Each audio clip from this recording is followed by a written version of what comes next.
a todos los oyentes, bienvenidos a su programa La Teoría del Currículum.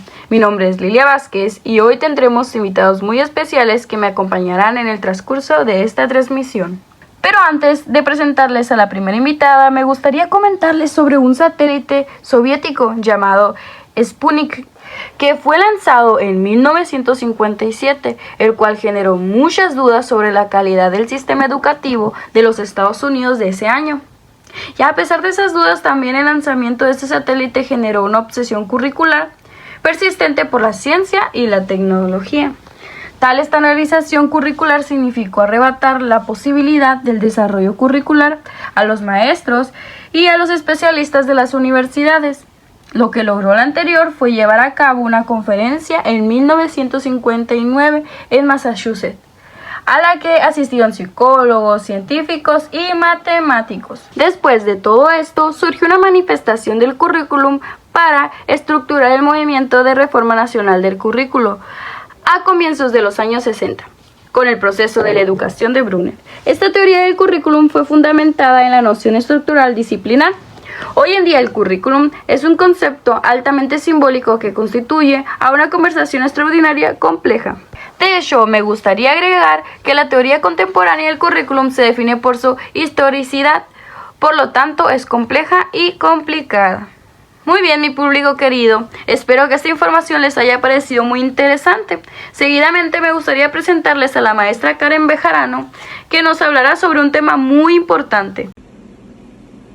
Buenos días, mi nombre es Karen Bejarano, actualmente desempeño mi labor como docente y en esta ocasión me gustaría compartirles sobre algunas de las teorías del currículum. Me gustaría iniciar con la teoría política del currículum, citando a Peter McLaren, el cual menciona que el currículum oculto hace referencia a las normas tácticas de construcción del conocimiento y por ende del comportamiento, el cual es independiente de los materiales habituales de clase y de las lecciones oralmente planeadas en 1994. Esto quiere decir que el alumno complementa su aprendizaje con el conocimiento que adquiere en el entorno. Así, los teóricos políticos aprobaron de alguna manera el concepto de resistencia de Willis, en el que el proceso de reproducción resulta verse cuestionable, y debido a este cambio en la reproducción, algunos académicos hicieron un gran énfasis en el rol que debía sostener ahora el docente y los estudiantes. Los profesores podían permitir este cambio de transformación en las escuelas, mas sin embargo se estudió también una escuela alternativa que había institucionalizado esta transformación, la cual era guiada por el profesor. Esto también es parte de la reconceptualización dominada por el marxismo. Así, continuando con el tema, la teoría multicultural del currículum, la cual está separada por el esfuerzo de comprender el currículum políticamente. La teoría multicultural ha intentado incorporar discursos sobre clase, género y sexualidad, desde una perspectiva un poco sintética, aunque se ha restringido a los estudios de etnicidad y más particularmente de raza, como una tregua curricular. Absorbe también lo que el activismo negro enfoca en la reconstructuración escolar, volviendo a expresar el activismo en lo que se denominó no racismo. También se menciona el afrocentrismo, que aún sigue siendo influyente en la formación. De esta manera, de manera muy breve, me gustaría terminar con la teoría del currículum y género, hablándole de una manera muy breve, citando también a Madeleine R. Grumet en 1998, la cual menciona que en las escuelas nos civilizamos al negar el apego. De esta manera, la teoría del currículum surge del deseo y el orden simbólico, que estas terminan siendo el concepto clave de la teoría de este currículum. Para comprenderlo un poco más, la teoría del currículum de género hace énfasis en dar a conocer la dependencia que se origina del niño a los padres, más específicamente de la madre, como una expectativa que luego se transferirá a los profesores y de esta manera vendría el apego. También hace énfasis en la teoría feminista del currículum, que junto a ella ponen atención a la homosexualidad y al lesbianismo. Además, me gustaría terminar añadiendo que la teoría feminista del currículum y de los estudios de género también se han diseminado en otros sectores, como la historia, la ciencia, la autobiografía, la raza, mostrándose más evidentemente en los estudios psicoanalíticos. Y esto es todos los que les quería compartir. Muchas gracias.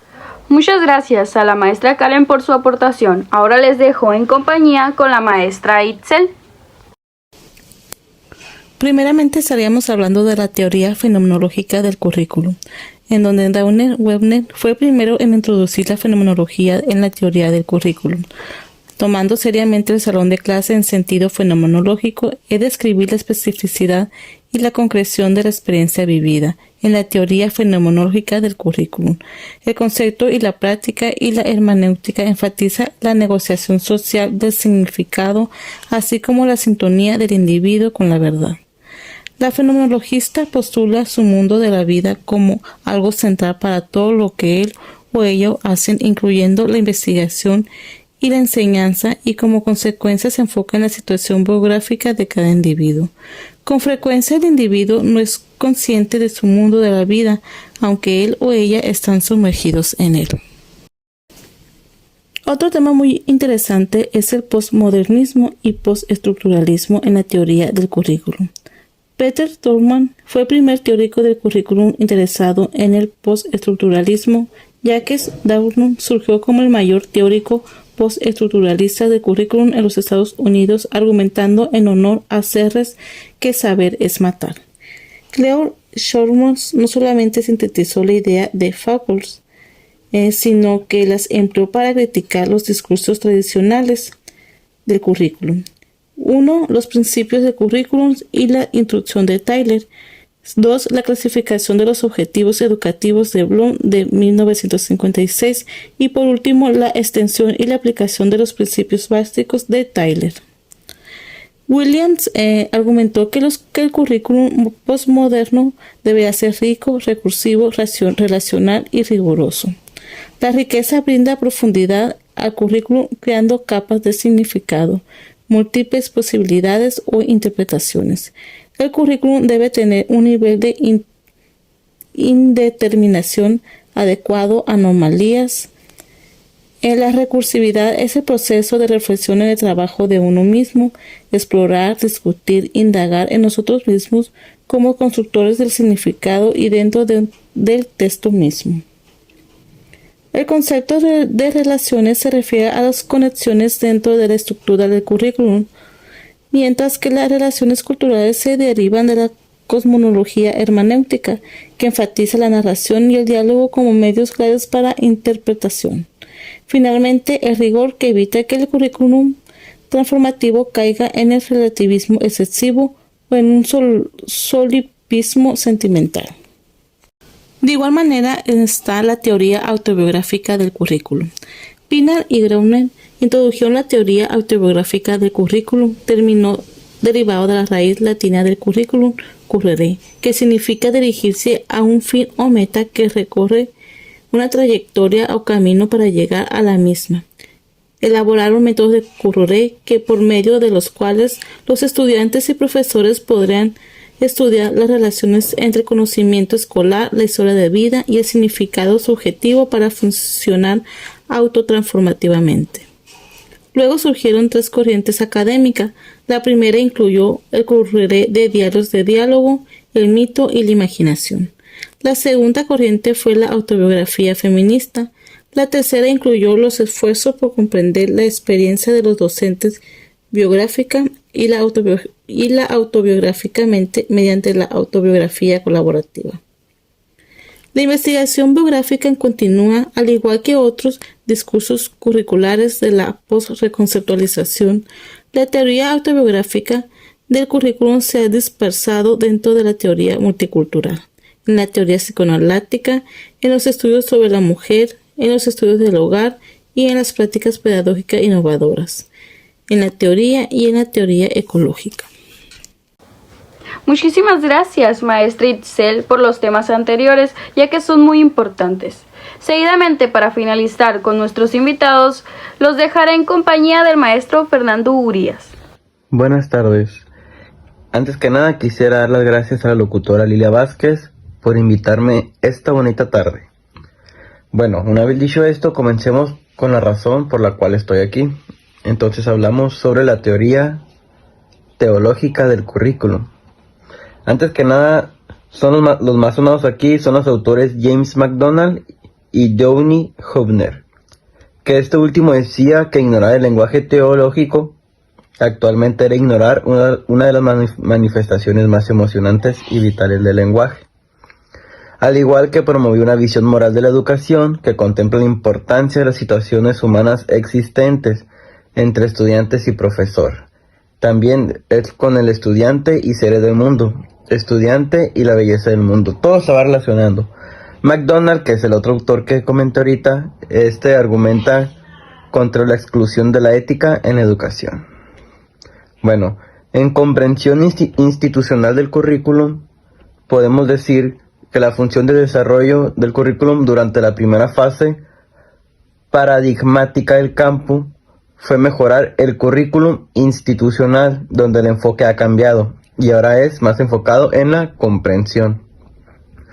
Este estudio implica la política del currículum, la reforma escolar, la planeación del currículum, el diseño y la organización, la implementación del currículum, su tecnología, su supervisión y la evaluación. La comprensión a nivel institucional incluye el estudio de la pedagogía, los libros de texto, estudiantes y el extracurrículum. Además, la reconceptualización del currículum se centra en protocolos burocráticos en lugar de prácticas deliberativas y en investigaciones recientes sobre las disciplinas. Se está enfocando mucho ahora en las disciplinas. La internacionalización se puede entender como un proceso de generación de espacios, si es que así se podría decir, transnacionales en los cuales académicos desde diferentes lugares colaboran en la reestructurización y descentralización de sus propias tradiciones de conocimientos y confianza, negociada en los aportes de cada uno en el trabajo colaborativo, esto según Gour. El interés académico en el estudio internacional no es un fenómeno nuevo. A principios del siglo XX, esto ya viene con anterioridad, el internacionalismo asociado con los movimientos políticos de izquierda fue defendido por los progresistas, pero fue hasta en la última década, ojo aquí, en la última década del siglo XX que consideraron los desarrollos internacionales por un libro de texto sinóptico que fue dedicado en un capítulo sobre este tema. Fue gracias a ello. Según Pinar, el famoso Pinar que siempre hemos oído hablar y siempre que hablamos del currículum lo vamos a mencionar. Según Pinar, de aquí en adelante los desarrollos fueron rápidos, enfatizados por 3 conferencias y la creación de organizaciones. La internacionalización promete un tercer cambio paradigmático, cuyos postulados ahora se están haciendo visibles. Me gustaría darle las gracias a nuestros maestros invitados por acompañarnos. Hasta aquí mi participación por el día de hoy, jueves 17 de noviembre del 2002. Con ustedes estuvo Lilia Vázquez al aire, presentando la programación, la teoría del currículum. Me despido, pero no sin antes agradecer su compañía a través de la frecuencia del 93.3. Y me gustaría desearles una excelente tarde.